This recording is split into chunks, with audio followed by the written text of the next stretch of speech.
Hello everyone, स्वागत है आपका हमारे सेकंड चैप्टर में। सबसे पहले हमने सब्जेक्ट फॉर एग्रीमेंट करा है। सेकंड चैप्टर हम वर्ब स्टार्ट करने जा रहे हैं। जैसे कि मैंने आपको सिलेबस में ही समझा दिया था कि हम शुरुआत में वर्ब करेंगे, टेंस करेंगे और वॉइस और नरेशन करेंगे। हालांकि हमें सबसे पहले वर्ब स्टार्ट करना था, लेकिन वो थोड़ा साउंड के चक्कर में हमने सब्जेक्ट फॉर एग्रीमेंट कर दिया था। अभी हमारा फिर परफेक्ट प्लान यही है कि हम वर्ब से स्टार्ट करते हैं, वर्ब हम पढ़ना शुरू करेंगे। देखो, मैं तुम्हें पहले से कुछ चीज़ें बता देना चाहता हूँ। मैं थोड़ा लॉजिकल चीज़ें ज़्यादा लेके चलता हूँ, है ना। तो अगर आप रटने वाले बच्चे हैं तो आपको कंटेंट मिलेगा रटने वाला, ऐसा नहीं आपको लगेगा कि यहाँ रटना नहीं है, लेकिन हाँ, समझने पे बहुत ज़्यादा फोकस देना है। तो मैं थोड़ा कॉन्सेप्चुअल ज़्यादा चलूँगा, और वर्ब है भी कॉन्सेप्ट का ही सीन है। अगर आप सोचो कि वर्ब ऐसी समझ में आ जाएगी, ऐसे आप रट सकते हो कि हेल्पिंग वर्ब ये हो गई, मेन वर्ब हो गई। बढ़िया से कॉन्सेप्ट समझने के लिए आपको थोड़ा डेप्थ में जाना पड़ेगा, और मैं वैसे ही आपको लेके चलूँगा, क्योंकि मैंने आपसे शुरू में ही कहा था चैप्टर के स्टार्टिंग में ही कि वर्ब टेंस मैं आपको बहुत बेहतर से पढ़ाऊँगा, बहुत डिटेल में पढ़ाऊँगा। वही आपका बेस है। अगर आपने वो पक्का कर लिया तो उसके बाद नाउन प्रोनाउन एडजेक्टिव एडवर्ब में खूब मिलेगा याद करने का। जो रटने वाला बच्चा है कि मैंने ये रूल याद कर लिया, मैंने वो रूल याद कर लिया, खूब मिलेगा। लेकिन वर्ब टेंस को समझ के चलना है। बहुत बेहतर चैप्टर है आपकी समझ के लिए, आज के लिए, आगे के लिए। ठीक है, वर्ब चैप्टर स्टार्ट करेंगे। ठीक है, चलो भाई। देखो, जैसे अगर मैं जनरली आपसे कहूँ कि भाई आपने जैसे जब भी आप वर्ब पढ़ रहे होंगे तो आपने पढ़ सुना होगा कि सर, बोले सर हेल्पिंग वर्ब होती है, मेन वर्ब होती है, वर्ब के टाइप दो होते हैं। बोले सर हेल्पिंग वर्ब और मेन वर्ब। मैंने कहा यार ठीक है, ये बात भी ठीक है, एक हेल्पिंग वर्ब एक मेन वर्ब। मैं आपसे कह रहा हूँ कि फ़िलहाल हेल्पिंग वर्ब मेन वर्ब हम रखेंगे। ठीक है, तो कितना अजीब सा लग रहा है लिखा हुआ, साफ कैसे लिख सकते हैं, ये ठीक है। तो हेल्पिंग वर्ब मेन वर्ब आपने सुना होगा कि हाँ हेल्पिंग वर्ब में बांट देते हैं, मेन वर्ब में बांट देते हैं, ठीक है। लेकिन मेरे हिसाब से अगर आप पढ़ना शुरू कर रहे हैं तो सबसे पहले आपको ये तीन चीज़ें समझनी पड़ेंगी, बहुत ज़रूरी हैं समझने के लिए। ठीक है, पेपर के हिसाब से ज़रूरी नहीं है, लेकिन कॉन्सेप्ट जो आपके दिमाग में बैठेगा वो यहीं से बैठेगा। ठीक है, मैंने आपसे कहा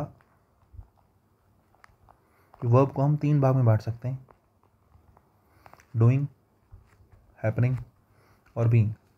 वर्ब को तीन पार्ट्स में बांट सकते हैं, डूइंग, हैपनिंग और बीइंग। अब आप कहोगे सर ये तो अलग ही टाइप बता दिया आपने। ये बच्चे अंडरस्टैंडिंग के लिए हैं टाइप्स, ज़रा ध्यान से सुनो। अगर किसी वर्ब को मैं डूइंग कह रहा हूँ कि वर्ब का नेचर डूइंग है ना, मतलब कोई ना कोई एक्शन किया गया है, एक्शन किया गया है। अब देखो, यहाँ से एक वर्ड आया एक्शन, यहाँ से क्या वर्ड आया, एक्शन। तो अब डेफिनेशन की बात कर लेते हैं। मैंने आपको बताया कि वर्ब जो होती है या बुक्स में कई जगह लिखा मिलता है कि वर्ब की एन नंबर ऑफ डेफिनेशन मिलती हैं। तो वर्ब की अगर एक सिंपल एक वर्ड में कहूँ तो वर्ब का लिखा होता है एक्शन वर्ड, है ना। ऐसा कोई शब्द जो एक्शन को दिखाए उसको वर्ब कहते हैं। तो verb is an action word. मैं आपसे कहूँ डेफिनेशन क्या है, verb is an action word. बात भी ठीक है कि भाई एक्शन को दिखाने वाले शब्द को वर्ब कहते हैं, ये डेफिनेशन ठीक है, लेकिन पूरी नहीं है ना। ऐसा नहीं है कि एक्शन को दिखाने वाले शब्द ही वर्ब होते हैं। बहुत से शब्द ऐसे होते हैं जो एक्शन को ना दिखा के स्टेट को दिखाते हैं, लेकिन वर्ब होते हैं, है ना। तो verb is an action word. छोटी डेफिनेशन, वन वर्ड डेफिनेशन बढ़िया है कि भाई बहुत अच्छा, क्या है वर्ब, क्या है एक्शन वर्ड है ना।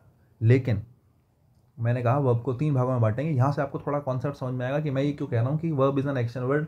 डेफिनेशन थोड़ी सी अधूरी है ना, पूरी डेफिनेशन नहीं है, थोड़ी सी अधूरी डेफिनेशन है। अच्छा ठीक है, देखो जरा, मैंने कहा वर्ब को हम तीन भागों में बांटेंगे अपनी समझ के लिए। किसके लिए, अपनी समझ के लिए। डूइंग, हैपनिंग और बीइंग। डूइंग, हैपनिंग और बीइंग। डूइंग वो वर्ब्स होंगी जिसमें एक्शन किया गया है। हैपनिंग वो वर्ब्स होंगी जिसमें एक्शन खुद हुआ है। समझे, इससे आसान लैंग्वेज नहीं हो सकती है जो मैं आपको दे रहा हूँ, एक्शन खुद हुआ है। ठीक है, बीइंग वो वर्ब होगी। ठीक है, बीइंग वो वर्ब क्या होगी, बीइंग बी वर्ब होगी। बीइंग वर्ब किसको बोलेंगे, बीइंग बोलेंगे बी वर्ब को। ठीक है, अब तुम कहोगे सर बी वर्ब क्या होती है। देखो, वर्ब की चार फॉर्म्स होती हैं हमारे पास। वर्ब की first form, second form, third form और फोर्थ फॉर्म। फर्स्ट फॉर्म होती है is am are, second form होती है वॉज वर, थर्ड फॉर्म होती है बीन और फोर्थ फॉर्म होती है बीइंग। हमारे पास टोटल चार चीज़ें हैं, डूइंग, हैपनिंग, बीइंग। ठीक है, मैंने कहा एक्शन खुद से होगा, डूइंग है, सॉरी मैं मिस्टेक कर गया, एक्शन किया गया है किसी के द्वारा, डूइंग है। एक्शन खुद से होगा, हैपनिंग है। और मैंने इसके अलावा बताया कि एक वर्ब बीइंग भी होती है। बी वर्ब को बीइंग वर्ब कहते हैं, मैं बताऊंगा अभी बीइंग क्यों कह रहे हैं। ठीक है, बीइंग वर्ब वो वर्ब है जहाँ पर एक्शन होगा ही नहीं। बीइंग वर्ब वो वर्ब है जहाँ पर एक्शन नहीं होगा। बीइंग वर्ब वो वर्ब है जहाँ पर कोई एक्शन नहीं होगा। पहली बात, बिना एक्शन के कैसे काम चलेगा? आप कहोगे सर ये तो कोई बात नहीं हुई, हमने तो पढ़ा है कि verb is an action word. बहुत सी किताबों में लिखा होता है कि verb is an action word. लगभग बात ठीक भी है। चलो, जैसे मैंने डूइंग, हैपनिंग और बीइंग 3 बातें करी, मैं आपको इसको थोड़ा सा डिटेल में रखता हूँ। मैं आपके सामने कुछ एग्जाम्पल देता हूँ, ठीक है? उन एग्जाम्पल्स को अब आप डूइंग, हैपनिंग और बीइंग में बांटने की कोशिश करेंगे हम। ध्यान से देखो, जैसे मैं एक सेंटेंस कहता हूँ, आई एम अ टीचर। दूसरा, मैंने कहा आई टीच इंग्लिश, की मैं एक टीचर हूँ और मैं क्या पढ़ाता हूँ? मैं इंग्लिश पढ़ाता हूँ। तीसरा, Ram goes to temple daily. मैंने कहा राम जो है भाई डेली टेम्पल जाता है। देखो राइटिंग मेरी थोड़ी ऐसी है, अपने हिसाब से कर लेना एडजस्ट। फिर मैंने कहा राम इज़ अ डॉक्टर। फिर मैंने कहा it happened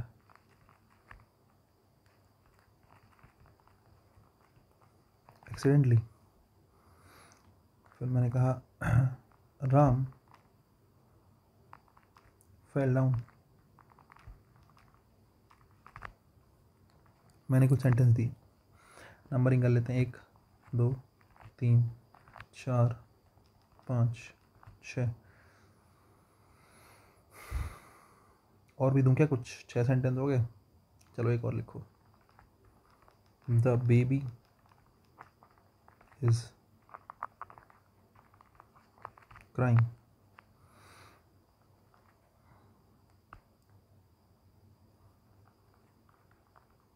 Ram pledge cricket. अब ध्यान से सुनो, मैंने कुछ सेंटेंस लिखे आपके सामने।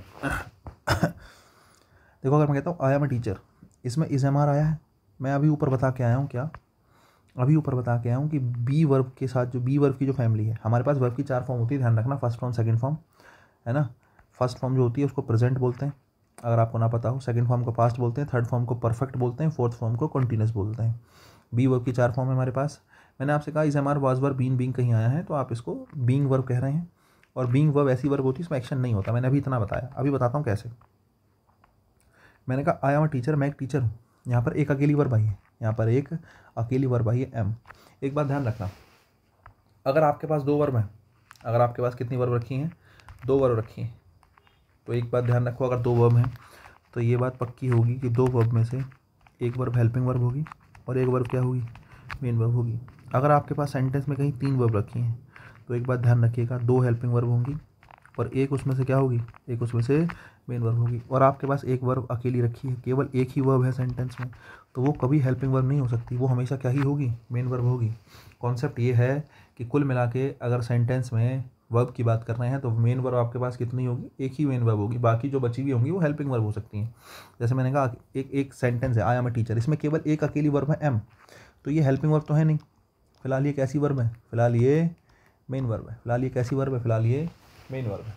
और जब जब is am are was verb main verb बन जाए तो उसको बीइंग वर्ब भी कह रहे हैं। वैसे लिंकिंग वर्ब है, आगे पढ़ोगे आप लिंकिंग वर्ब। तो is am are was verb में यहाँ पे एम लिखा है और केवल अकेली वर्ब रखी है। अकेली वर्ब है तो मैंने कहा अगर एक ही वर्ब होगी तो आपके पास वो क्या होगा? मेन वर्ब होगी। एक बात तो ये होगी कि ये मेन वर्ब है, ठीक है? अगर मैं यहाँ देखूँ, मैंने कहा the baby is crying, is अकेला आया, क्राइंग वर्ब की एनजी फॉर्म है, तो मैंने कहा इज एम आर जो है हेल्पिंग वर्ब हो गया, क्राइंग आपका क्या हो गया? मेन वर्ब हो गया। हालांकि कुछ लोग पार्टिसिपल बोल देंगे इसको, खैर जनरल समझो। इज हेल्पिंग वर्ब है, क्राइंग वर्ब की कौन सी वर्ब है? मेन वर्ब है। अब देखो, एक वर्ब थी क्राइंग, एक वर्ब थी इस, 2 वर्ब आई, तो एक वर्ब मेन वर्ब है और एक क्या है? हेल्पिंग वर्ब है। तो is am are was verb जब किसी और वर्ब के साथ आया तब तो वो हेल्पिंग वर्ब है, जब अकेला आया तब वो क्या है? मेन वर्ब है। और जब जब वो अकेला आया होता है उसको कौन सी वर्ब बोलते हैं? बी वर्ब बोलते हैं। मैंने आपको कहा बी वर्ब में क्या नहीं होता? कोई एक्शन नहीं होता। बोले सर अच्छा, मैंने कहा हाँ ठीक है। हालांकि यहाँ पर जो इज आया है ये भी बी वर्ब ही, लेकिन ये हेल्पिंग वर्ब के रूप में है, और हेल्पिंग वर्ब का अपना कोई मीनिंग नहीं होता। जब भी आपके पास नहीं हेल्पिंग वर्ब आई है उसका अपना कोई मीनिंग नहीं होगा। हेल्पिंग वर्ब जो आई होगी वो आप ऐसे समझो कि हेल्पिंग वर्ब केवल टेंस बताने के लिए आई है कि बात प्रेजेंट की है, बात पास्ट की है, बात फ्यूचर की है। हेल्पिंग वर्ब जो है वो टेंस बताने के लिए आई हैं। एक्शन बताने के लिए कौन आता है, मेन वर्ब आता है। तो इसलिए हम इस वाले इज की बात तो करेंगे नहीं फिलहाल, क्योंकि हेल्पिंग वर्ब है। हमने कहा यहाँ पे एम अकेला रखा है, जब जब एम अकेला है मैंने कहा मेन वर्ब है। अब सेंटेंस पढ़ो, आई एम अ टीचर, मैंने कहा मैं टीचर हूँ, मुझे बताओ कोई एक्शन हुआ, जल्दी बताओ। मैंने कहा मैं एक टीचर हूँ, मैंने कहा भाई अच्छी बात है। तुमने कहा बोले सर हम तो स्टूडेंट हैं, तो आप कहेंगे हम स्टूडेंट हैं, मैंने कहा बड़ी अच्छी बात है। मैंने कहा राम एक डॉक्टर है, एक्शन हुआ, बताओ ज़रा इस सेंटेंस में भी कि राम एक डॉक्टर है, क्या इसमें एक्शन हुआ, एक्शन नहीं हुआ। यहाँ पर इस एम आर वाज वर आया जिसने एक्शन को नहीं दिखाया, इस एम आर वाज वर आया इसने एक्शन को नहीं दिखाया। सेम ऊपर एम आया, उसने एक्शन को नहीं दिखाया, है तो वर्ब ही, मेन वर्ब है, और मेन वर्ब है लेकिन उसने एक्शन को नहीं दिखाया। क्या समझे यहाँ से, इस एम आर वाज वर ऐसी वर्ब्स होती हैं अगर वो मेन वर्ब के रूप में आए तो वो एक्शन को नहीं दिखाती, ये दिखा रही होती हैं स्टेट को। किसको दिखा रही होती हैं, स्टेट को। एक्शन नहीं है, एक्शन नहीं है, क्या है, स्टेट है। स्टेट मतलब एक तरीके से ऐसा मान के चलो जस्ट इन्फॉर्मेशन। कभी भी हमारा वाज वर्ब मेन वर्ब के रूप में आया है वो एक स्टेटिक सिचुएशन को दिखाएगा। जैसे मैंने कहा मैं एक टीचर हूँ, ये जस्ट एक इन्फॉर्मेशन है, ये एक स्टेटिक इन्फॉर्मेशन है कि मैं एक टीचर हूँ, राम एक डॉक्टर है, आप स्टूडेंट हैं, ये एक स्टेटिक इन्फॉर्मेशन है, इसमें कोई काम नहीं हुआ। लेकिन वही मैं आपसे कहूँ कि भाई मैं तो इंग्लिश पढ़ाता हूँ, मैं तो इंग्लिश पढ़ाता हूँ, आई टीच इंग्लिश, तो यहाँ पे जो टीच आया ना, ये टीच जो है वो एक्शन को दिखा रहा है। ये टीच किसको दिखा रहा है, ये टीच एक्शन को दिखा रहा है। यहाँ पर मेरे द्वारा एक काम करा गया पढ़ाने का, मैंने कहा मैं टीचर हूँ, इसमें कोई काम नहीं हुआ, लेकिन मैंने कहा मैं इंग्लिश पढ़ाता हूँ, यहाँ पर किसका काम हुआ, यहाँ पर पढ़ाने का काम हुआ, आई टीच इंग्लिश। तो टीच बेसिकली एक्शन है, टीच बेसिकली क्या है, एक्शन है। और मैंने कहा एक्शन है तो फिर देखो एक्शन है तो या तो ये डूइंग होगा या ये हैपनिंग होगा। वर्ब को पहचानना है ना। मैंने कहा बीइंग वर्ब कौन सी है, is am are was verb कहीं अकेला आया मेन वर्ब के रूप में, कौन सी वर्ब है, बीइंग वर्ब है। उसके अलावा मैंने क्या कहा, बीइंग के रूप में कितने एग्जाम्पल है, मैंने 2 ही एग्जाम्पल आपको दिए हैं। हमने पहला पढ़ लिया, ठीक है, और हमने चौथा पढ़ लिया, 2 एग्जाम्पल हमारे हो गए। दोनों में इज एम आर अकेला आया, बीइंग वर्ब है। बीइंग वर्ब वो वर्ब होती है ना, जिसको किसको कह रहे हैं, जब is am are was verb main verb के रूप में आ जाए, वो एक्शन को नहीं दिखाता, किसको दिखाता है, स्टेट को दिखाता है। मैं आपको समझा चुका हूँ। दूसरा, अगर एक्शन वर्ड आया है, ऐसा वर्ड आया जिसको देख के लग रहा है एक्शन हुआ है ना, तो वो या तो क्या होगा, या तो डूइंग होगा या हैपनिंग होगा, क्योंकि एक्शन तो यहाँ भी है, एक्शन यहाँ भी है। अब तुम्हें सेंटेंस पढ़ने के बाद समझना पड़ेगा कि एक्शन खुद हुआ है या किया गया है। एक्शन खुद हुआ है या किया गया है। मैंने कहा आई टीच इंग्लिश, मैं इंग्लिश पढ़ाता हूँ, एक्शन खुद हुआ है किया गया, मैंने खुद पढ़ा दिया, मतलब सोच के देखो, आई टीच इंग्लिश, मैं इंग्लिश पढ़ाता हूँ, ये जो टीच वाला एक्शन है किसके द्वारा किया जा रहा है, मेरे द्वारा किया जा रहा है। एक्शन खुद नहीं हुआ, मैंने करा है, समझे, मैंने करा है, आई टीच इंग्लिश, यहाँ पर एक्शन किया गया, यहाँ पर एक्शन किया गया, एक्शन खुद नहीं हुआ। मैं आपसे कहूँ क्या किया गया, एक्शन किया गया है। और अगर एक्शन किया गया है तो इस बात का मतलब है ये कैसी वर्ब है, ये जो वर्ब है ये हमारी डूइंग है। कैसी वर्ब है, डूइंग वर्ब है। कैसी वर्ब है, डूइंग वर्ब है। दूसरा देखो,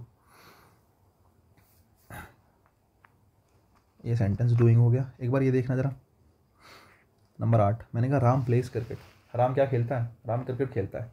सोच के देखो, डूइंग है हैपनिंग है, अरे राम द्वारा एक्शन किया जा रहा है, राम द्वारा क्या खेला जा रहा है, क्रिकेट खेला जा रहा है, राम द्वारा क्या खेला जा रहा है, क्रिकेट खेला जा रहा है। तो ये जो खेलने वाला एक्शन है खुद हो रहा है या राम कर रहा है, राम कर रहा है, राम ने काम करा है क्या करने का, क्रिकेट खेलने का, है ना। तो यहाँ पर भी एक्शन हुआ है लेकिन खुद नहीं हुआ, एक्शन क्या हुआ है, एक्शन किया गया। और अगर एक्शन किया गया तो ये वर्ब भी कैसी वर्ब है, ये वर्ब भी कैसी वर्ब है, ये भी डूइंग वर्ब है। कैसी वर्ब है, डूइंग वर्ब है। अब आप कहोगे 3 चीज़ें बता रहे हो, अभी जरा थोड़ा सा सबर करो, इसी चीज़ को मैं ट्रांजिटिव इंट्रांजिटिव से रिलेट करूंगा, मजा आ जाएगा तुम्हें।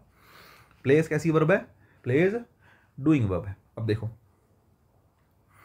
इसके अलावा सेंटेंस नंबर 3 देखो, Ram goes to temple daily, मैंने कहा राम प्रतिदिन मंदिर जाता है, राम प्रतिदिन मंदिर जाता है, Ram goes to temple daily. Goes कैसी वर्ब है, राम जाता है, कोई खुद नहीं, मतलब ऐसा नहीं है कि राम खुद चला गया, ऐसा कि मतलब एक तरीके से खुद चला गया सेंस कि उसके बिना मर्जी के काम हो गया। राम ने एक काम करा है, जाने का काम।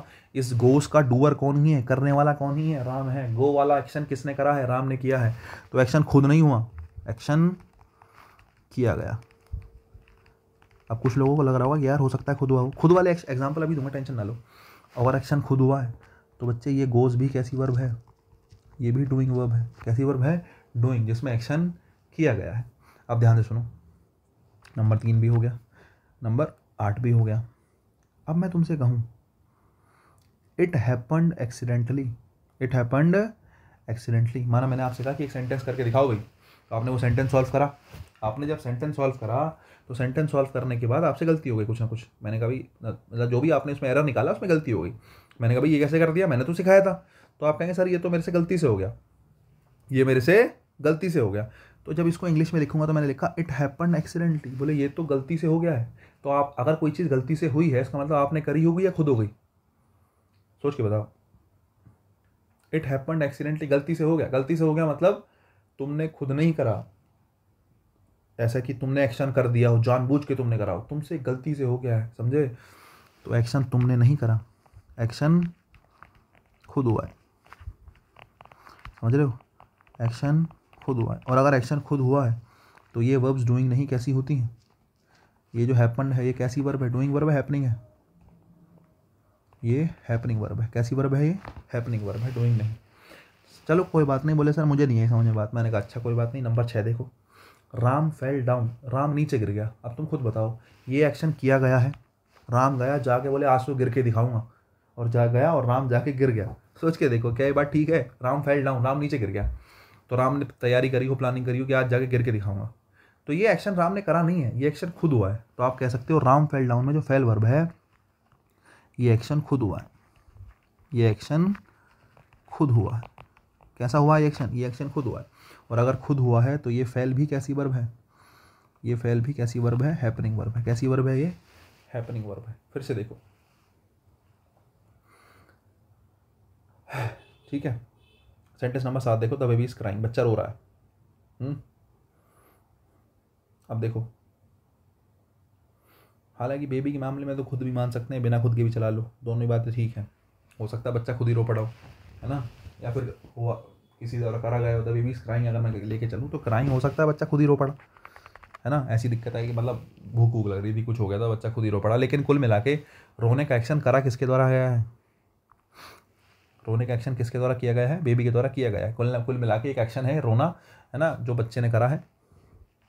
तो मैं भी इसको एक्शन किया गया है मान सकता हूँ, एक्शन किया गया है। और अगर एक्शन किया गया है तो ये क्राइंग कैसी वर्ब हो जाएगी, ये डूइंग वर्ब हो जाएगी। मैंने आपको 8 सेंटेंस दिए, मैंने 8 सेंटेंस में आपको ये समझाने की कोशिश करी कि हैपनिंग क्या है, डूइंग क्या है और बीइंग क्या है। हैपनिंग क्या है, डूइंग क्या है और बीइंग क्या है। यहाँ से 3 बातें मुझे समझ में आई, तीनों बातें तुम्हें ध्यान होनी चाहिए। क्या, कुछ वर्ब्स ऐसी होती हैं जिसमें एक्शन किया जाता है, कुछ वर्ब्स ऐसी होती हैं जिसमें एक्शन खुद हो जाता है। कुछ वर्ब ऐसी होती है जिसमें एक्शन किया जाता है, कुछ में खुद हो जाता है, और कुछ वर्ब ऐसी होती हैं जिसमें एक्शन होता ही नहीं है, जो केवल किसको दिखा रही होती हैं, जो केवल स्टेट को दिखा रही होती हैं। किसको दिखा रही होती हैं, केवल स्टेट को दिखा रही होती हैं, वो एक्शन को नहीं दिखा रही होती। अगर तुम्हें ये वाली बात समझ में आ गई हो तो मैं तुम्हें फिर थोड़ा सा आगे लेके चलता हूँ। हैपनिंग, डूइंग, बीइंग अभी के लिए इतना ही है। अभी मैं इसको आगे रिलेट करूँगा आपके लिए, तब आपको थोड़ा लगेगा कि हाँ यार बड़े काम की चीज़ थी ये, ठीक है। अब ध्यान से सुनो। अब मैं यहाँ से वापस आ जाता हूँ अपने मोड में। क्या कि आपने सब ने पढ़ा है, बोले सर हम पढ़ रहे हैं वर्ब, और आपको पता है कि सर वर्ब जो है वो 2 टाइप की होती हैं, एक होती है हेल्पिंग वर्ब और एक होती है मेन वर्ब, ठीक है। एक होती है हेल्पिंग वर्ब और एक होती है मेन वर्ब, आपको पता ही है।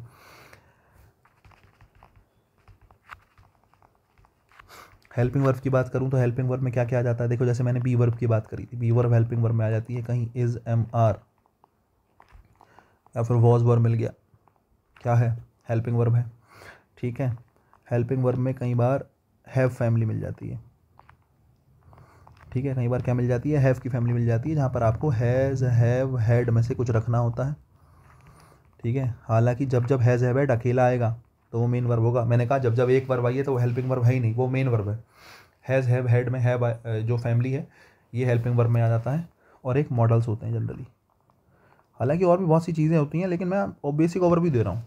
मॉडल्स कितने होते हैं हमारे पास, जनरली 10 होते हैं। कितने होते हैं जनरली, कितने होते हैं, 10। Can, could, shall, should, will, would, may, might, must, ought to. Can, could, shall, should, will, would, may, might, must, ought to. जैसे मैंने याद कर रखे हैं ऐसी तुम्हें होनी चाहिए उंगलियों पे।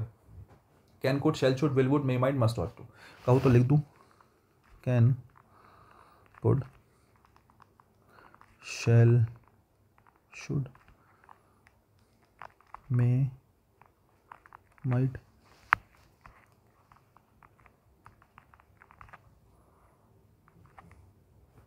Can, could, shall, should, may, might, will, would, must, ought to। ठीक है। अब देखो टोटल मेरे पास 10 मॉडल्स हैं। मॉडल्स भी हमेशा किसका काम करते हैं? हेल्पिंग वर्ब का काम करते हैं, ये तुम्हें पता होना चाहिए। अच्छा देखो, इसके बाद आती है बात मेन वर्ब की। हेल्पिंग वर्ब का मैंने बताया केवल टेंस बताने के लिए आया, जैसे इज एम आर आ गया प्रेजेंट है, वॉज वर आ गया पास्ट है, हैज़ हैव आ गया प्रेजेंट है, हैड आ गया क्या है? पास्ट है। मॉडल्स तो हालांकि प्रेजेंट पास्ट बताते नहीं हैं, है ना। कुछ लोग कह रहे होंगे सर शैल आएगा तो प्रेजेंट है, शुड आएगा तो पास्ट है। ना, बहुत सी सिचुएशन में ठीक हो सकता है, बहुत सी सिचुएशन में गलत भी हो सकता है। अब वापस आओ मेन वर्ब पे। हेल्पिंग वर्ब के मैंने कुछ पार्ट्स बता दिए कि ये चीज़ें हेल्पिंग वर्ब बन सकती हैं, और यहाँ वाली जो चीज़ें हैं मैं धीरे धीरे सिखाता चलूँगा बीच में। हेल्पिंग वर्ब में मतलब बहुत कुछ ज़्यादा ऐसा नया नहीं है सीखने का। जो मेन कन्फ्यूज़न है वो किसका ही है? मेन कन्फ्यूज़न है मेन वर्ब का। अब मैं आपको बताऊँ, मेन वर्ब को हम 2 पार्ट्स में डिवाइड करते हैं। मेन वर्ब को कितने पार्ट्स में डिवाइड करते हैं? 2 पार्ट्स में। एक होता है ट्रांजिटिव और एक होता है इनट्रांजिटिव। तो मैं आपसे कहूँ वर्ब, मेन वर्ब कितने टाइप की है? बोले सर 2 टाइप की है, ट्रांजिटिव वर्ब और इनट्रांजिटिव वर्ब। हाँ जी। तो अब बात होती है कि ट्रांजिटिव और इनट्रांजिटिव में क्या फ़र्क है, किसको ट्रांजिटिव इंट्रांजिटिव कहा गया। देखो मैं नीचे आता हूँ 1 मिनट के लिए, ठीक है, फिर से ध्यान रखना। देखो अगर किसी चीज़ को सब्जेक्ट कह रहे हो या ऑब्जेक्ट कह रहे हो, ध्यान से सुनना। पहली बात तो कोई भी सब्जेक्ट है या ऑब्जेक्ट है वो बिरादरी से नाउन या प्रोनाउन होगा, समझ रहे हो। अगर किसी चीज़ को सब्जेक्ट या ऑब्जेक्ट कहा है वो या तो नाउन होगा या प्रोनाउन होगा, एक बात, ठीक है।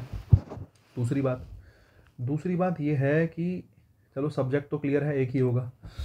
मैं आपसे कहूँ ऑब्जेक्ट किस किस का हो सकता है, ये बात मैं पहले बता चुका हूँ, दोबारा बता रहा हूँ। ऑब्जेक्ट 2 लोगों का हो सकता है, या तो प्रपोजिशन का ऑब्जेक्ट होता है ना, प्रपोजिशन के जस्ट बाद में ऑब्जेक्ट रखा होता है, या फिर ऑब्जेक्ट वर्ब का हो सकता है।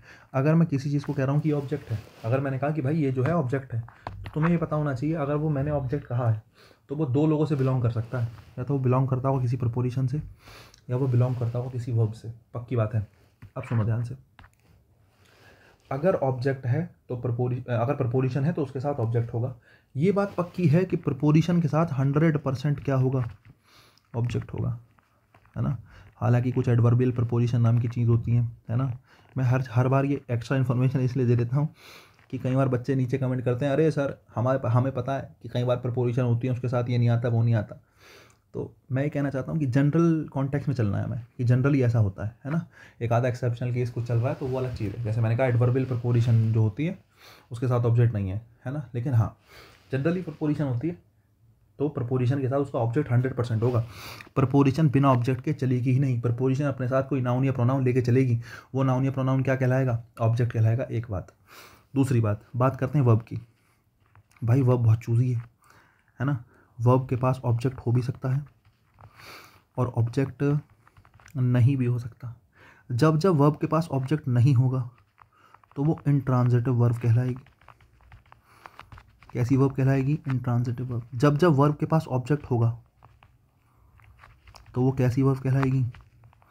तो वो ट्रांजिटिव वर्ब कहलाएगी। यही मैं तुम्हें समझाना चाह रहा था। जो ऑब्जेक्ट की थ्योरी है वो ये है। क्या है? ऑब्जेक्ट की ये थ्योरी है, प्रपोजिशन के पास 100% ऑब्जेक्ट होगा, वर्ब के पास हो भी सकता है नहीं भी हो सकता है। जब होगा तो वो ट्रांजिटिव वर्ब है, जब नहीं होगा तो वो इंट्रांजिटिव वर्ब है। अब जरा ऊपर आ जाओ। मैंने कहा मेन वर्ब 2 टाइप की होती है, ट्रांजिटिव और इंट्रांजिटिव। बहुत बढ़िया। ट्रांजिटिव वर्ब क्या होती है? बोले सर ट्रांजिटिव वर्ब वो होती है जिसके पास अपना क्या होता है? ऑब्जेक्ट होता है। इंट्रांजिटिव वर्ब क्या होती है? जिसके पास अपना ऑब्जेक्ट नहीं होता है। सीधी सी बात। अच्छा ठीक है। बोले सर और इन्फॉर्मेशन कोई है? मैंने कहा हाँ है यार, सुनो। देखो ट्रांजिटिव वर्ब को भी 2 टाइप में बांट सकते हैं, mono transitive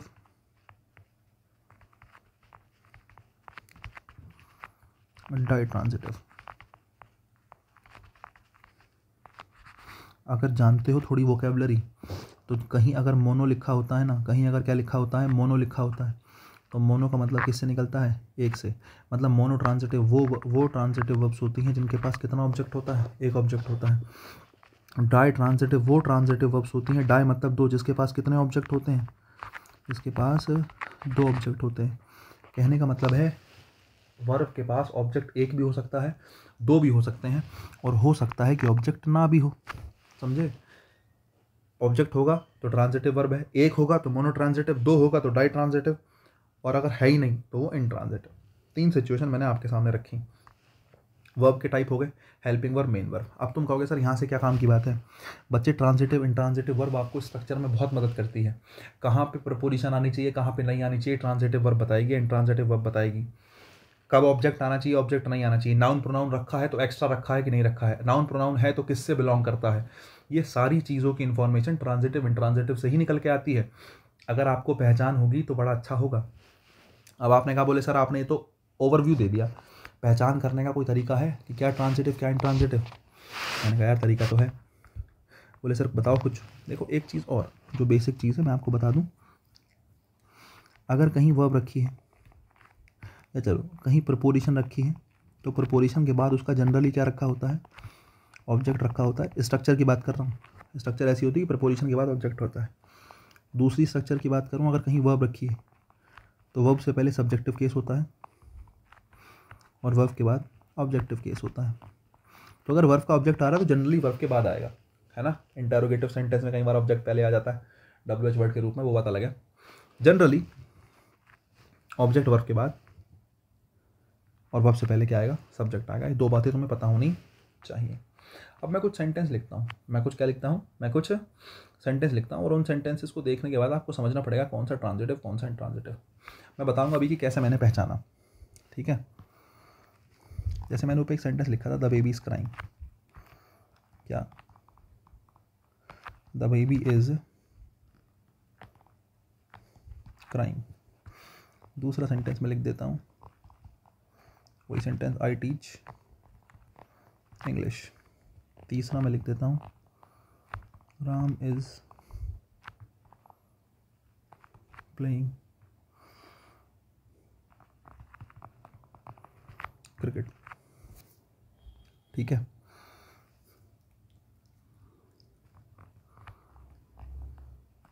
Ram sang the song sweetly.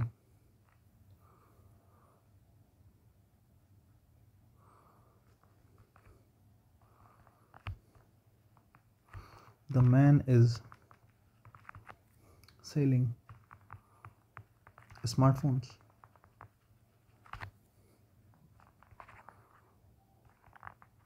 This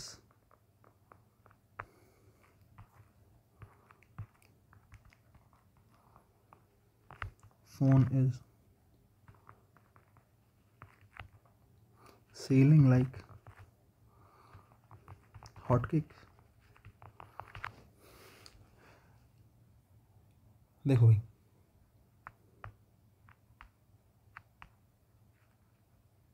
मैंने आपके सामने 6 सेंटेंस लिखे, 6 के 6 सेंटेंस दिख रहे होंगे, ध्यान से देखो।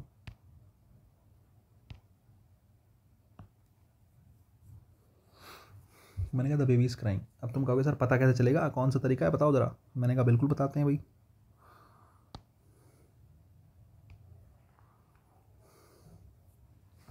देखो ध्यान से सुनना, बड़े काम की बात बताने जा रहा हूँ। अगर आपके पास वर्ब है ना, और आपकी जो वर्ब है वो किसका रिप्लाई कर रही है,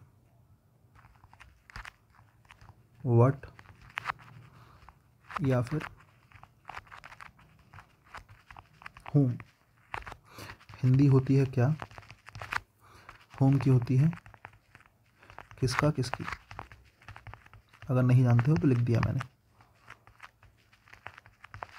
अगर आपकी वर्ब रिप्लाई करती है 2 चीज़ों का, व्हाट का रिप्लाई और whom का रिप्लाई, है ना। अगर दोनों का रिप्लाई करती है, अगर इनका क्या मिल जाता है, रिप्लाई मिल जाता है, तो वर्ब कैसी होगी, ट्रांजिटिव वर्ब होगी।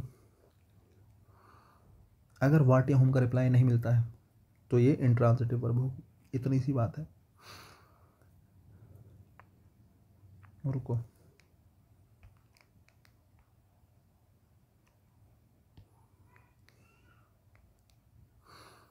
एक मिनट रुकना है,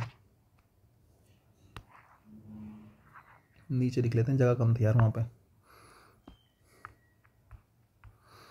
वर्ब व्हाट और whom का अगर रिप्लाई कर देती है, हम पूछेंगे वर्ब से अभी, देखो कैसे पूछते हैं, का रिप्लाई दे देती है ना, तो वो ट्रांजिटिव वर्ब होगी।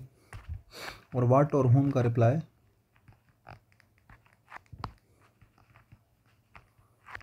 नहीं देती है, ठीक है, तो वो इंट्रांजिटिव वर्ब होगी। इतनी सी बात है और कुछ नहीं है, ठीक है। देखो जरा, मैंने कहा था बेबी इज क्राइंग, वर्ब क्या है पहले देखो। मैंने कहा हेल्पिंग वर्ब मेन वर्ब पहचाननी आनी चाहिए, इतने बड़े तुम हो गए हो। इज हो गई हेल्पिंग वर्ब, क्राइंग होगी मेन वर्ब, ठीक है साहब। इज हो गई हेल्पिंग वर्ब, क्राइंग हो गई मेन वर्ब। अब देखो मैंने कहा वर्ब से पूछेंगे, हमारा तो काम है सवाल करना, आ जाओ जरा। वर्ब से पूछेंगे, क्राइंग हो गई मेन वर्ब, ठीक है। मैंने कहा द बेबी इज क्राइंग, बच्चा जो है वो क्या कर रहा है, बच्चा रो रहा है। मैंने आपसे कहा, मैंने कहा रो रहा है, इससे सवाल पूछो। मैं पूछता हूँ क्या रो रहा है, व्हाट, बच्चा क्या रो रहा है, कभी जवाब मिला, सोचो क्या जवाब आ रहा है कुछ, बच्चा क्या रो रहा है, जवाब ही नहीं आया यार, कुछ नहीं जवाब आया, मतलब व्हाट का रिप्लाई तो करा नहीं, है ना। बच्चा किसको रो रहा है ना। मैंने कहा बच्चा रो रहा है किसी चीज़ के लिए। अब ये मत सोचना किसको, देखो जरा किसका किसकी, है ना। अब किसका किसकी मत सोचना, किसका बच्चा रो रहा है, वो अलग चीज़ हो गई, है ना। किसको बच्चा किसको रो रहा है ना। ये तो ये वाली अगर चीज़ कहें तो इस बात का भी कोई जवाब मिलेगा नहीं कि द बेबी इज क्राइंग, बच्चा रो रहा है। अब बच्चा क्या रो रहा है, किसको रो रहा है, इस बात का कोई जवाब है, कोई जवाब नहीं है। और रिप्लाई नहीं मिलेगा व्हाट और whom का, तो वर्ब समझ लो कैसी है, वर्ब इंट्रांजिटिव वर्ब है। और इंट्रांजिटिव वर्ब है तो वो अपने साथ ऑब्जेक्ट नहीं लेगी। अब देखो the baby is crying, the baby is crying what, बच्चा क्या रो रहा है, कुछ लिखा है या कुछ आ सकता है, बच्चा क्या रो रहा है, कोई जवाब नहीं। बच्चा किस whom मतलब किसको, बच्चा किसको रो रहा है, किसको कोई जवाब मिलेगा, नहीं मिलेगा। दोनों में से कोई भी जवाब आपको नहीं मिलेगा। सवाल पूछ के देखो, क्राइंग से पूछोगे सवाल तो पता चलेगा। रिप्लाई नहीं मिल रहा, ऑब्जेक्ट नहीं मिल रहा, तो कैसी वर्ब है, इंट्रांजिटिव वर्ब है। और इंट्रांजिटिव वर्ब है तो यहाँ से आप कह सकते हो कि सर क्राइंग कैसी वर्ब हो गई। बोले जी मैंने माना ये इंट्रांजिटिव वर्ब है, बढ़िया। सवाल देखो नेक्स्ट, आई टीच इंग्लिश। मैंने कहा मैं क्या पढ़ाता हूँ, बोले सर इंग्लिश। टीच क्या है, एक ही वर्ब है अकेली, तो ये मेन वर्ब हो गई। मैंने कहा आई टीच व्हाट, मैं क्या पढ़ाता हूँ, जवाब क्या मिला, मैं क्या पढ़ाता हूँ, बोले जी इंग्लिश पढ़ाते हो। व्हाट का रिप्लाई मिला, और अगर व्हाट का रिप्लाई मिला तो आप यहाँ से कह सकते हो, बोले सर व्हाट का रिप्लाई मिल गया, व्हाट का रिप्लाई मिल गया। मतलब वर्ब इंट्रांजिटिव है, ट्रांजिटिव, कैसी वर्ब है, वर्ब ट्रांजिटिव है, क्योंकि किसका रिप्लाई कर रही है, व्हाट का। अच्छा ठीक है, एक सेंटेंस और लिखूँ मैं कहीं, रुको एक सेकेंड।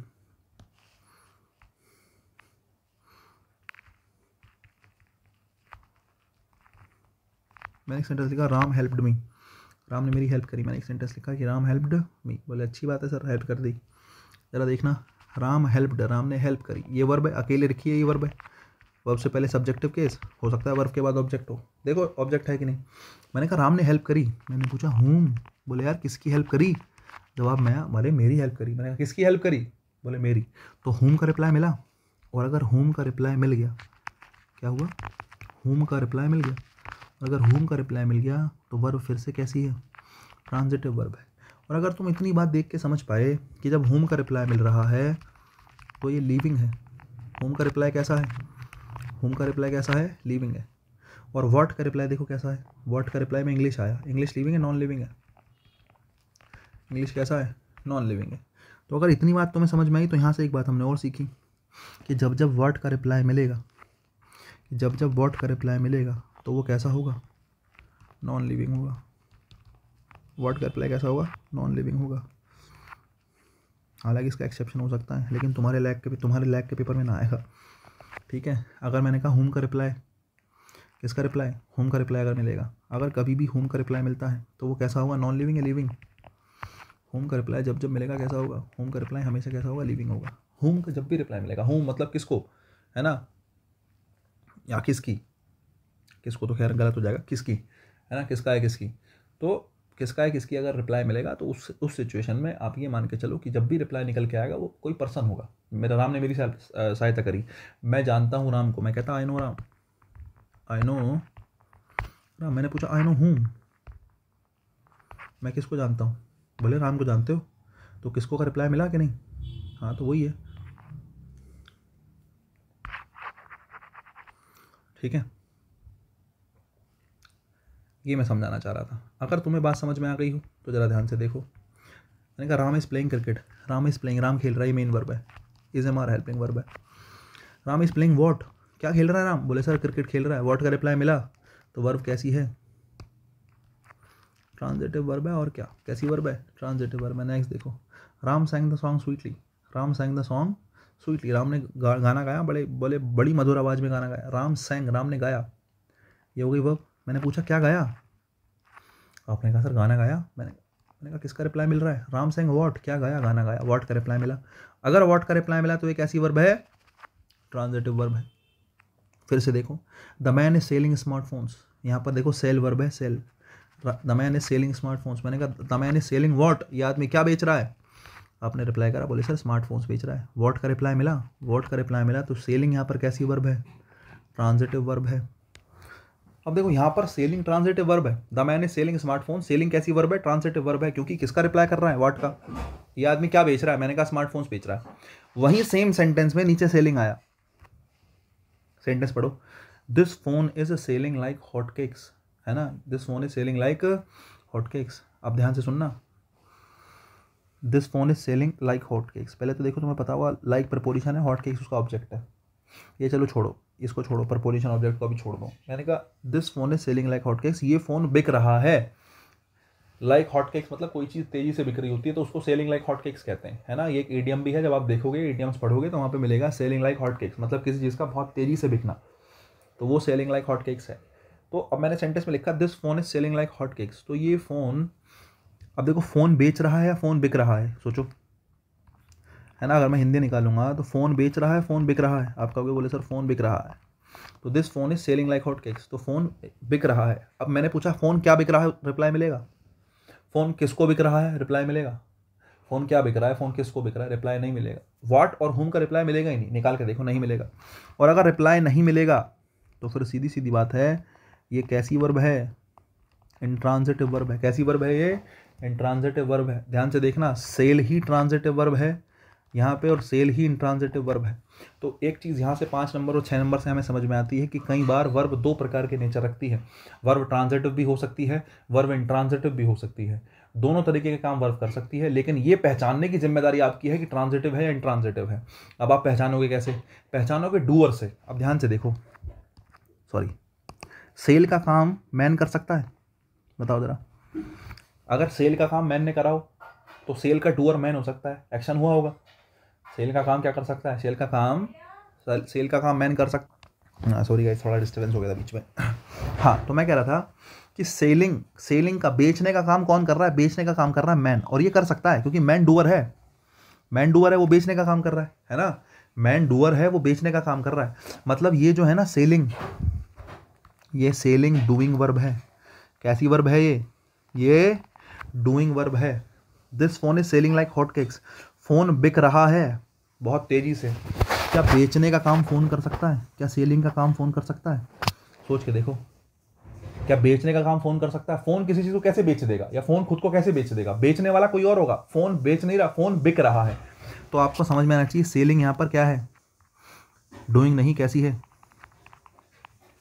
हैपनिंग वर्ब है। सेलिंग यहाँ पर कैसी वर्ब है? हैपनिंग वर्ब है। सेलिंग कैसी वर्ब है? हैपनिंग वर्ब है।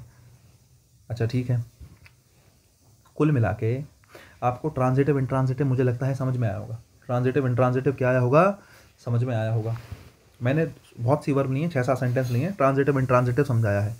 एक चीज़ मैं और ऐड करना चाह रहा हूँ साथ साथ, क्या कि मैं आपको ट्रांजिटिव इंट्रांजिटिव के साथ साथ ये भी बता दूँ कि कौन सी हैपनिंग कौन सी डूइंग। जैसे मैंने कहा द बेबी इज क्राइंग, बच्चा रो रहा है, बच्चा रो रहा है, बच्चे का रोना, बच्चा, अगर मैं कह रहा हूँ बच्चा रो रहा है तो ये बेसिकली डूइंग एक्शन है, बच्चे ने खुद करा है। कैसा एक्शन है? डूइंग एक्शन है। मैं इंग्लिश पढ़ाता हूँ, ये कैसा एक्शन है? ये कैसा एक्शन है? डूइंग एक्शन है, मैंने करा है, खुद नहीं करवाया। या ऐसा कह दूँ कि अपने आप हो गया, मैं रात को सो रहा था पढ़ाने का काम हो गया, नहीं, मैं इंग्लिश पढ़ाता हूँ, मेरे द्वारा करा जाता है ये एक्शन, ठीक है। Ram is playing cricket, Ram cricket खेल रहा है, तो राम द्वारा कोई काम किया जा रहा है, डूइंग एक्शन है ना। Ram sang the song, Ram ने गाना गाया, है ना, कैसा एक्शन है? डूइंग है, राम ने गाया, ठीक है। राम ने मदद करी, कैसा एक्शन है? डूइंग एक्शन है। The man is selling smartphones, कैसा एक्शन है? डूइंग एक्शन है। क्यों एक्शन है डूइंग? क्योंकि मैन ने कोई काम करा है बेचने का। लेकिन अगर मैं कहूँ फ़ोन बहुत तेज़ी से बिक रहा है, तो फ़ोन खुद बिक रहा है, किसी ने बेचा नहीं है। बेचा हालांकि किसी ने होगा, कोई ना कोई होगा इसके पीछे एक्शन करने वाला, लेकिन फिलहाल यहाँ पर जो सेलिंग लिखा है वो बिक रहा है फ़ोन खुद से। और अगर खुद से बिक रहा है तो ये डूइंग नहीं, कैसी वर्ब है, ये हैपनिंग वर्ब है। खुद से बिक रहा है, तुमने कुछ नहीं करा, फ़ोन बिक रहा है, तुमने कुछ नहीं करा, खुद से बिक रहा है, ठीक है। और अगर किसी ने करा भी है तो वो मेंशन नहीं है। फ़ोन बिक रहा है, सेलिंग लाइक हॉटकेक्स, बहुत तेज़ी से, तुम ये कहना चाह रहे हो। एक बात जरा ध्यान से देखना, पूछो क्या, हालांकि कहीं हैपनिंग वर्ब एक ही आई है, हैपनिंग वर्ब कितनी आई है, एक ही आई है। चलो ठीक है, ध्यान से सुनो। वर्ब दो टाइप की थी, एक तो डूइंग थी और एक कैसी थी, हैपनिंग थी। एक तो डूइंग थी और कैसी थी, एक हैपनिंग थी। अब देखो, अगर वर्ब हैपनिंग होगी, अगर आपने वर्ब को पहचान लिया कि वो डूइंग नहीं है वो हैपनिंग है, तो ये बात पक्की है कि वो इंट्रांजिटिव ही होगी।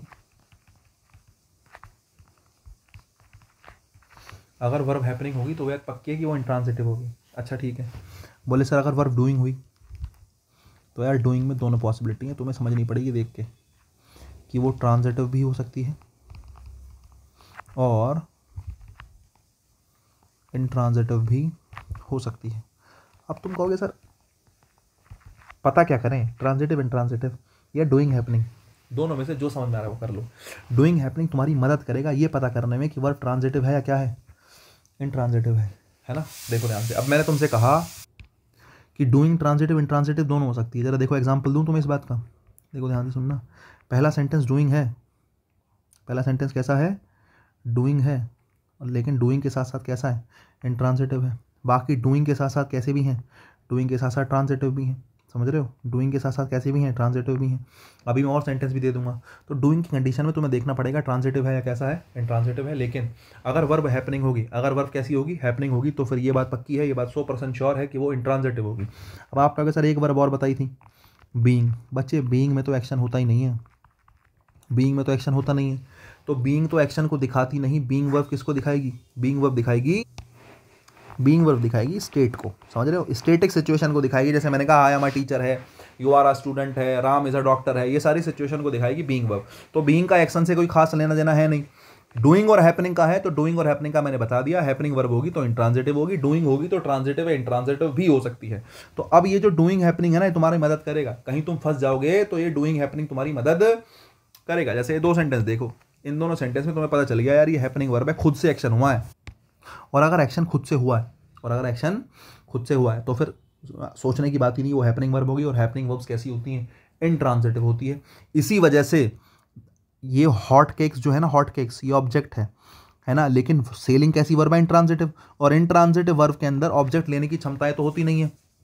अब तुम्हें समझ में आएगा, इसी वजह से बीच में क्या रखी है, प्रपोजिशन रखी है, कि ये ऑब्जेक्ट किसका बन जाए, प्रपोजिशन का बन जाए, क्योंकि वर्ब जो है इंट्रांजिटिव है, वो तो ऑब्जेक्ट ले नहीं सकती, इसलिए बीच में क्या डाला, प्रपोजिशन डाला, कि ये ऑब्जेक्ट वर्ब का ना बन के किसका बन जाए, प्रपोजिशन का बन जाए। यहां पे सेलिंग ट्रांजिटिव वर्ब है, सेलिंग कैसी वर्ब है, ट्रांजिटिव वर्ब है, तभी तो साथ में क्या रखा है, ऑब्जेक्ट रखा है। क्या है बीच में प्रपोजिशन आई है, नहीं आई। क्यों नहीं आई, क्योंकि वर्ब क्या ले सकती है, ऑब्जेक्ट ले सकती है, और अगर ऑब्जेक्ट ले सकती है तो ये किसका ऑब्जेक्ट बनेगा, वर्ब का ऑब्जेक्ट बनेगा। ये मैं आपको समझाने की कोशिश कर रहा था। कुल मिला के आपको ट्रांजिटिव इंट्रांजिटिव हैपनिंग डूइंग का थोड़ा कॉन्सेप्ट समझ में आया होगा अब तक जो मैंने डिस्कस करा है। अब थोड़ा ट्रांजिटिव वर्ब के मोनो और डाई ट्रांजिटिव को भी थोड़ा डिस्कस कर लेते हैं, जरा ध्यान से सुनो। देखो भाई, बाकी मैंने एक चीज आपको बताई थी कि वर्ब को दो पार्ट्स में बांट सकते हैं, मतलब जो हमारे पास वर्ब है, जो ट्रांजिटिव वर्ब है, उसको दो पार्ट्स में बांट सकते हैं।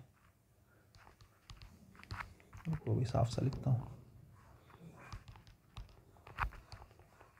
ट्रांजिटिव वर्ब को दो पार्ट्स में बांट सकते हैं, एक तो मोनो ट्रांजिटिव और एक डाई ट्रांजिटिव। अब दो पार्ट्स में बांट सकते हैं, मोनो और डाई, बहुत बढ़िया बात है। मैंने आपसे कहा था व्हाट का रिप्लाई करती है तो ट्रांजिटिव होती है, होम का रिप्लाई करती है तो ट्रांजिटिव होती है, दोनों का रिप्लाई करती है ना, व्हाट या होम में से किसी एक का रिप्लाई मिल रहा है, या तो व्हाट का मिलेगा या होम का मिलेगा, मोनो ट्रांजिटिव। कई बार ऐसा होता है दोनों का रिप्लाई मिल जाता है, व्हाट और होम। अगर दोनों का रिप्लाई मिल जाए, व्हाट का भी मिल जाए, होम का भी मिल जाए, दोनों का रिप्लाई मिल जाए, तो वो मोनो ट्रांजिटिव होती है, सॉरी डाई ट्रांजिटिव होती है। ठीक है, अब आपको के साथ थोड़ा एग्जाम्पल दो तो समझ में आया बात। मैंने कहा अरे बिल्कुल देंगे। जैसे मैंने कहा Ram gave me an apple, कि राम ने मेरे को एक एप्पल दिया, मैंने आपसे कहा। या एक सेंटेंस में लिखता हूँ, Ram told me a story, Ram ने मेरे को एक स्टोरी बताई। मैंने 2 सेंटेंस लिखे आपके सामने। आपको पता होगा व्हाट का रिप्लाई कैसा होता है, नॉन लिविंग, और इसका होम का रिप्लाई कैसा होता है, होम का रिप्लाई होता है लिविंग। अब ध्यान से सुनो, Ram gave me an apple, Ram ने मेरे को एक एप्पल दिया। Ram told me story, Ram ने मेरे को स्टोरी बताई। राम ने दिया, है ना, मैंने पूछा किसको दिया, आपने कहा बोले मुझे दिया भाई। मैंने कहा क्या दिया, आप कहेंगे बोले सर एप्पल दिया। तो होम का भी रिप्लाई मिला, व्हाट का भी रिप्लाई मिला, और जब दोनों का रिप्लाई मिला तो आपने इसको कैसी वर्ब मान लिया, डाई ट्रांजिटिव मान लिया। कैसी वर्ब मान लिया, डाई ट्रांजिटिव वर्ब मान लिया, क्योंकि दोनों का रिप्लाई मिला। हालांकि ऐसा नहीं है कि हर एक वर्ब जो दोनों का रिप्लाई देती है वो डाई ट्रांजिटिव ही होगी। कुछ गिनी चुनी ही वर्ब हैं, जैसे गेव हो गया, टोल्ड हो गया, टीच भी डाई ट्रांजिटिव के रूप में यूज़ हो जाता है ना। गेव, टेल हो गया, टीच हो गया, ये बेसिकली डाई ट्रांजिटिव के रूप में यूज़ हो जाते हैं। 1-2 वर्ब्स और होंगी एग्जाम के काम से रिलेटेड, वही इतनी है जरूरी जो डाई ट्रांजिटिव के रूप में यूज़ होती हैं। जनरली मोनो ट्रांजिटिव होती हैं सारी वर्ब्स, मोस्टली वर्ब्स। अब बात ये, जैसे मैंने कहा, जैसे नो वर्ब है, आई नो राम, और मैं कहूँ I know the truth. Know दोनों का रिप्लाई करता है। देखो आई नो हूँ, मैं किसको जानता हूँ, बोले सर राम को जानते हो। मैंने कहा मैं क्या जानता हूँ, बोले मैं तो सच जानता हूँ। व्हाट का रिप्लाई मिल गया ट्रुथ, और होम का रिप्लाई मिल गया राम। नो ने दोनों का रिप्लाई करा, होम का रिप्लाई भी करा और व्हाट का रिप्लाई भी करा। नो ने दोनों का रिप्लाई करा। दोनों का रिप्लाई करने के बावजूद भी जो नो वर्ब है, जानना जिसका मतलब है, ये मोनो ट्रांजिटिव होता है। कैसा ट्रांजिटिव होती है वर्ब, ये मोनो ट्रांजिटिव वर्ब होती है। तो मेरे कहने का मतलब ये है, जरूरी नहीं है कि अगर वर्ब दोनों का रिप्लाई कर रही है, व्हाट का भी और होम का भी, तो वो डाई ट्रांजिटिव ही होगी, है ना। इसके लिए आपको कुछ स्पेसिफिक वर्ब्स ध्यान रखनी पड़ेंगी, कौन सी डाई ट्रांजिटिव, कौन सी मोनो ट्रांजिटिव, ठीक है। दूसरा सेंटेंस देखो, Ram told me a story, Ram ने मेरे को स्टोरी बताई। किसको बताई, मुझे बताई। क्या बताया, स्टोरी बताई, है ना। तो टोल्ड ने दोनों के रिप्लाई करे, दोनों के रिप्लाई करे, तो एक ऐसी वर्ब है डाई ट्रांजिटिव वर्ब। कैसी वर्ब है ये डाई ट्रांजिटिव वर्ब है।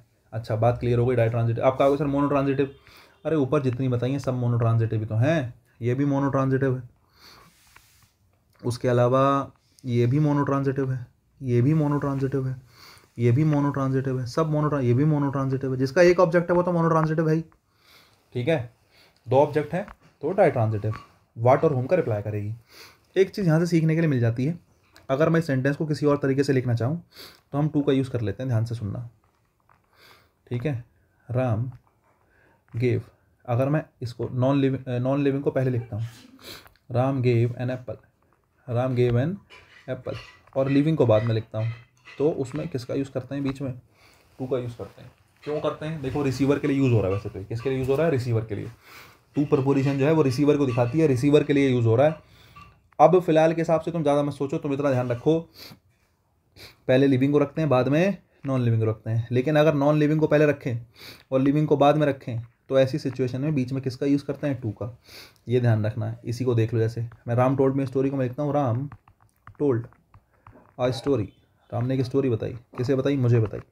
अगर लिविंग बाद में आ गया तो उसको जोड़ने के लिए किसका यूज़ करोगे, उसको जोड़ने के लिए टू का यूज़ करेंगे। उसको जोड़ने के लिए किसका यूज़ करेंगे, टू का यूज़ करेंगे। ये 2 बातें आपको काम की ध्यान रखनी है। मोनो ट्रांजिटिव, डाई ट्रांजिटिव मैंने आपको बता ही दिया, कोई दिक्कत होनी नहीं चाहिए इसमें, ठीक है।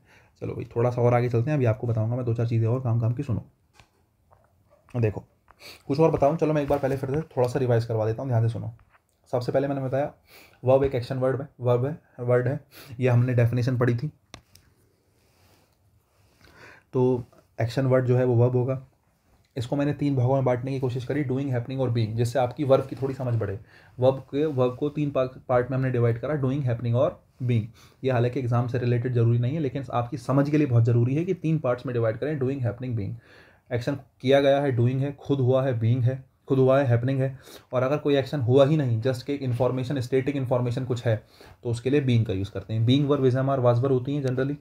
ये मैंने आपको बताया। फिर मैंने ये बात करी, उसके बाद फिर मैंने कहा कि जो हम पढ़ते आ रहे हैं हेल्पिंग वर्ब, मेन वर्ब, तो हेल्पिंग वर्ब की मैंने कुछ बात करी। मेन वर्ब को मैंने दो पार्ट्स में बांटा, ट्रांजिटिव और इंट्रांजिटिव। ट्रांजिटिव वो होती है जिसके पास ऑब्जेक्ट होता है, इंट्रांजिटिव वो होती है जिसके पास ऑब्जेक्ट नहीं होता है। ऑब्जेक्ट होना भी है कि एक है, दो है। अगर एक है तो मोनोट्रांजिटिव, दो है तो डाई ट्रांजिटिव, और नहीं है तो इंट्रांजिटिव। बाकी मैंने बताया कि सब्जेक्ट ऑब्जेक्ट नाउन प्रोनाउन बनते हैं, और ऑब्जेक्ट दो लोगों के पास हो सकता है, या तो प्रपोजिशन के या वर्ब के। प्रपोजिशन के पास 100% ऑब्जेक्ट होगा, वर्ब के पास हो भी सकता है और नहीं भी। और यही होना ना होना क्या डिसाइड करता है, ट्रांजिटिव और इंट्रांजिटिव। बाकी ऑब्जेक्ट की जो प्लेसमेंट की मैंने बात करी, जनरली ऑब्जेक्ट का प्लेसमेंट कहाँ होता है, वर्ब के बाद में। और ऑब्जेक्ट का प्लेसमेंट प्रपोजिशन के साथ भी कहाँ ही आता है, बाद में ही आता है। फिर मैंने आपको कुछ सेंटेंसेस दिए जिसमें मैंने आपको समझाने की कोशिश करी कि कौन सी वर्ब ट्रांजिटिव, कौन सी वर्ब इंट्रांजिटिव। ट्रांजिटिव इंट्रांजिटिव का पता करने के लिए मैंने आपको एक की दी, क्या कि ट्रांजिटिव इंट्रांजिटिव का पता करने के लिए मैंने आपको बताया कि भाई आपके पास क्या होना चाहिए, आपके पास होना चाहिए व्हाट और हुम का रिप्लाई। व्हाट और हुम का रिप्लाई, अगर व्हाट और हुम का रिप्लाई आपके पास है तो फिर कोई दिक्कत नहीं आएगी आपको। व्हाट और हुम का रिप्लाई है तो वो ट्रांजिटिव वर्ब होगी, व्हाट हुम का रिप्लाई नहीं है तो वो इंट्रांजिटिव वर्ब होगी। इसके बाद मैंने आपको बताया, अगर आप ट्रांजिटिव इंट्रांजिटिव नहीं पहचान पा रहे हैं तो आप पहचानने की कोशिश करो डूइंग और हैपनिंग।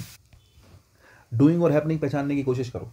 डूइंग और हैपनिंग पहचानना मतलब ऐसा मान के चलो कि अगर आपको दिख गया कि वर्ब हैपनिंग है, एक्शन खुद से हुआ है, तुमने कुछ नहीं करा। अगर एक्शन खुद से हुआ है ना, तो वो वर्ब कैसी ही होगी, वो इंट्रांजिटिव वर्ब होगी। 100% आप कह सकते हैं कि उसके पास ऑब्जेक्ट नहीं होगा। लेकिन हाँ, अगर मैंने कहा कि वर्ब डूइंग है, अगर मैंने कहा कि वर्ब कैसी है, वर्ब डूइंग है, तो फिर आप उसमें मान सकते हो कि वर्ब डूइंग के केस में ट्रांजिटिव भी हो सकती है और इंट्रांजिटिव भी हो सकती है। और अगर ट्रांजिटिव इंट्रांजिटिव दोनों है तो बोले सर कैसे पता चलेगा? अरे पता चलेगा व्हाट और किससे, व्हाट और हुम से। फिर मैंने कहा एक वर्ब बीइंग होती है, उसमें एक्शन नहीं होता, वो किसको दिखाती है, स्टेट को। इस बारे में हम बात कर चुके हैं। फिर ट्रांजिटिव इंट्रांजिटिव के मैंने मोनो डाई ट्रांजिटिव के एग्जांपल्स आपको दिए कि मोनो ट्रांजिटिव क्या है, डाई ट्रांजिटिव क्या है। मोनो ट्रांजिटिव और डाई ट्रांजिटिव में दोनों में मैंने आपके सामने बात कर ली कि व्हाट और हुम का रिप्लाई एक का मिलेगा, दोनों में से किसी एक का, तो मोनो ट्रांजिटिव। दोनों का मिलेगा तो वो डाई ट्रांजिटिव। ठीक है। जनरली क्या होता है, जब दो ऑब्जेक्ट रखे होते हैं तो पहले लिविंग रखा जाता है और बाद में कौन सा रखा जाता है, बाद में नॉन लिविंग रखा जाता है।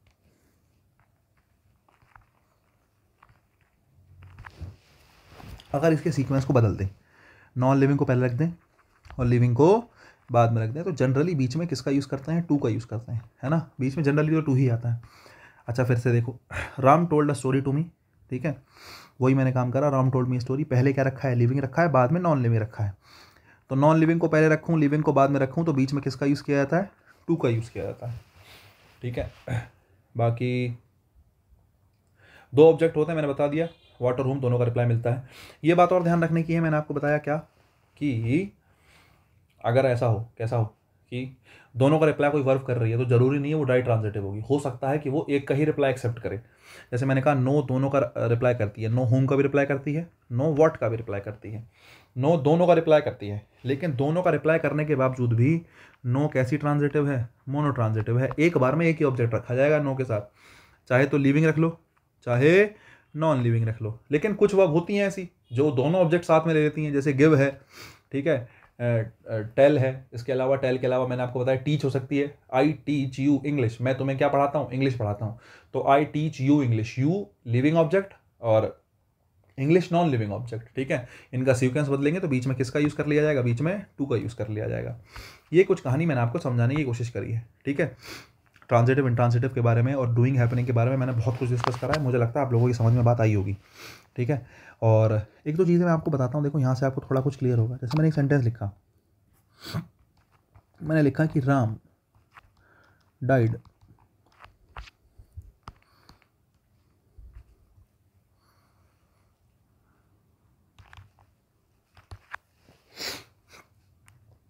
फिर मैंने लिखा राम किल्ड। अब देखो, वीडियो पॉज करो और वीडियो पॉज करके दोनों सवालों के आंसर सोचो, है ना। क्या आंसर आएगा क्या नहीं आएगा, समझदार होंगे तुम। दोनों वीडियोस को रोको, रोकने के बाद सोचो कि भाई क्या आंसर हो सकता है। अब देखो ये वाले जो, अगर मैं तुमसे कहूँ फिल इन द ब्लैंक भरो, मैंने आपसे कहा इसमें कुछ प्रपोजिशन भरो। मैंने इसमें क्या कहा, इसमें कुछ आपको क्या भरनी है, प्रपोजिशन भरनी है। मैंने आपको दो फिल इन द ब्लैंक भरे दिए, Ram died them, Ram killed them, बीच में 2 मैंने आपको क्या दे दिए, फिल इन द ब्लैंक दे दिए प्रपोजिशन भरने के लिए। अब आपको ट्रांजिटिव इंट्रांजिटिव समझ में आ गया, तो मुझे लगता है आपको ये भी समझ में आना चाहिए कि कब ऑब्जेक्ट आएगा, कब ऑब्जेक्ट नहीं आएगा। ये भी बड़ी ज़रूरी समझ है कि कहाँ ऑब्जेक्ट आना चाहिए, कहाँ प्रपोजिशन आनी चाहिए, कहाँ प्रपोजिशन नहीं आनी चाहिए। ऑब्जेक्ट दिया है तो किसका दिया है, क्योंकि मैं समझा चुका हूँ ऑब्जेक्ट 2 ही लोगों को बिलोंग करेगा, या तो ऑब्जेक्ट प्रपोजिशन का होगा या ऑब्जेक्ट वर्ब का होगा। पहचानेगा कौन, तुम पहचानोगे। सबसे पहले वर्ब से पूछो कि बोले बहन ये बता ऑब्जेक्ट ले सकती है नहीं ले सकती है, वर्ब ही बताएगी कि वो ऑब्जेक्ट लेगी या नहीं लेगी। बोले सर कैसे, जरा पूछो। राम डाइड, डाई का मतलब होता है मरना, मारना नहीं, डाई का मतलब होता है, डाई का मतलब होता है मरना, और किल्ड का मतलब किससे है, मारने से है, तुम्हें पता ही होगा। मैंने कहा राम डाइड, राम मर गया, है ना, राम मर गया। बोले ठीक। मैंने कहा दैम, अब तुम्हें पता है राम मर गया, मैंने पूछूं राम व्हाट, राम क्या मर गया, क्या रिप्लाई मिलेगा, सोच के बताओ। मैंने कहा राम मर गया, बताओ राम क्या मर गया, कोई रिप्लाई है नहीं। राम डाइड हूम, राम किसको मर गया, कोई जवाब है ना, कोई जवाब नहीं है, ठीक है। मगर अगर मैं कहूँ कि यहाँ पे मैं कोई प्रपोजिशन डाल दूँ, चलो एक बात होता है, वाट और होम का रिप्लाई नहीं मिला, वाट और होम का रिप्लाई नहीं मिला, तो ये वर्ब कैसी होगी, ये इंट्रांजिटिव वर्ब होगी। कैसी वर्ब होगी, इंट्रांजिटिव वर्ब होगी, ठीक है। ये अपनी इंट्रांजिटिव वर्ब है। किल्ड कैसी वर्ब है, किल्ड अपनी ट्रांजिटिव वर्ब। भैया चलो पता करो कैसे ट्रांजिटिव है। मैंने कहा राम किल्ड, राम ने मार दिया। मैंने पूछा राम ने क्या मार दिया, बोले सर अभी तो पता नहीं। मैंने कहा राम ने किसको मार दिया, तो वाट का रिप्लाई तो नहीं मिला, लेकिन राम ने किसको मार दिया, देम मतलब उन्हें, है ना। राम ने किसको मार दिया, देम मतलब राम ने उन्हें मार दिया। अब उन्हें में कोई भी हो सकता है ना, राम में उन्हें मतलब उन्हें में कोई भी हो सकता है, 2-4 लोग थे भाई, उनको राम ने मार दिया, है ना। या फिर जैसे राम ने रावण को मार दिया, हम ऐसे कहें। तो राम ने अगर आपने कहा किल्ड, किल्ड मतलब मार दिया है, तो किसको मार दिया, होम का रिप्लाई मिल रहा है, होम का रिप्लाई मिल रहा है। अगर होम का रिप्लाई मिल रहा है, होम का रिप्लाई मिल रहा है, तो इसका मतलब ये ऑब्जेक्ट बनेगा। राम ने किसको मारा, दैम मतलब उन्हें मारा, होम का रिप्लाई मिल रहा है, तो ये ऑब्जेक्ट हो गया। अगर ये ऑब्जेक्ट हो गया, तो ये ऑब्जेक्ट किसका हो गया, ये हो गया ऑब्जेक्ट वर्ब का। तो क्या इस वाले सेंटेंस में प्रपोजिशन की ज़रूरत है, प्रपोजिशन की कोई ज़रूरत नहीं है, क्योंकि वर्ब कैसी निकली, वर्ब ने होम का रिप्लाई कर दिया। अगर वर्ब ने होम का रिप्लाई कर दिया तो वर्ब कैसी निकली, वर्ब निकल गई ट्रांजिटिव। कैसी वर्ब निकल गई, ट्रांजिटिव। और अगर वर्ब ट्रांजिटिव निकल गई, तो इस बात का मतलब ये है कि वर्ब अपना ऑब्जेक्ट लेगी।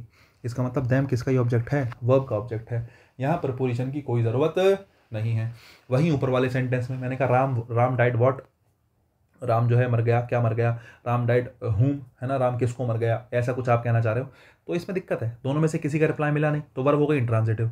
अगर वर्ब इंट्रांजिटिव हो गई, अगर वर्ब कैसी हो गई, अगर वर्ब इंट्रांजिटिव हो गई, तो एक बात पक्की है, ये दैम जो है ये ऑब्जेक्ट है, ये ऑब्जेक्ट। अब आपने पता कर लिया वर्ब इंट्रांजिटिव है, वर्ब इंट्रांजिटिव है, तो मैंने कहा ऑब्जेक्ट 2 लोगों का हो सकता है, या तो वर्ब का होगा या प्रपोजिशन का होगा। आपने वर्ब से पूछा, वर्ब ने कहा बोले भैया मैं तो हूँ इंट्रांजिटिव और मैं ऑब्जेक्ट ले नहीं सकती, इसका मतलब वर्ब तो ऑब्जेक्ट लेगी नहीं। इसका मतलब ये ऑब्जेक्ट किसका बनना चाहिए, ये ऑब्जेक्ट बनना चाहिए प्रपोजिशन का।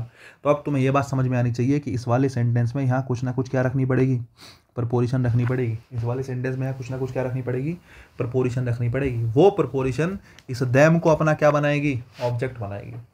अब तुम समझदार हो, कुछ भी रख के देख लो, जो तुम्हारे समझ में आ रहा हो कुछ भी रख लो। मैंने कहा राम डाइड, राम जो है राम जो है मर गया, राम गुजर गया, जो भी आप कहना चाह रहे हैं।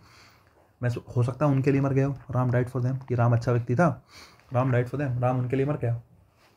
मैंने कहा उसके अलावा मैं आपसे कहूँ कि भाई कुछ और हो सकता है, आपके दिमाग में कुछ और आ रहा हो।